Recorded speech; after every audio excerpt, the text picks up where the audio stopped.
புதுச்சேரி காமராஜ் நகர் தொகுதிக்கு உட்பட்ட ஜீவா நகரில் வாய்க்கால் ஸ்லாப் உடைந்து திறந்த நிலையில் இருந்ததால் துர்நாற்றம் வீசியதுடன் கழிவுநீர் சாலையில் கசிந்து பொதுமக்களுக்கு பெரும் சிரமம் ஏற்பட்டது.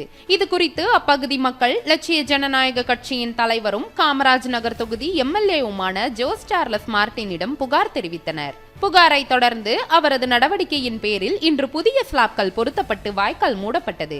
மேலும் சாலையில் கழிவுநீர் கசிந்த பிரச்சனையையும் சம்பந்தப்பட்ட துறை அதிகாரிகள் மற்றும் ஊழியர்கள் வரவழைக்கப்பட்டு உடனடியாக சரி செய்தனர். பொதுமக்களின் கோரிக்கைக்கு உடனடியாக நடவடிக்கை எடுத்து பிரச்சனைக்கு தீர்வு கண்ட எம்எல்ஏ ஜோஸ் சார்லஸ் மார்டினுக்கு அப்பகுதி மக்கள் நன்றி தெரிவித்தனர். உடஞ்சி வாய்க்கால எல்லாம் குப்பையும் மேல தண்ணிலாம் போய் நின்றுது. அப்ப நாங்க மார்டின் சார் தம்பி கிட்ட சொன்னோம். அவர் உடனே ஆள் அனுப்பி எங்களுக்கு சரி பண்ணி கொடுத்துட்டாரு. மார்டின் தம்பி சாருக்கு ரொம்ப நன்றி. எங்க ஊட்டாண்ட தயா சிலாப்பு கல்ல அப்புறம் போய் சொன்னதும் இப்போ கல்ல மாற்றி எடுத்துட்டு சுத்தம் பண்ணிட்டு போய்க்கிறாங்க ஐயா. மார்டின் ஐயா ரொம்ப நன்றி ஐயா.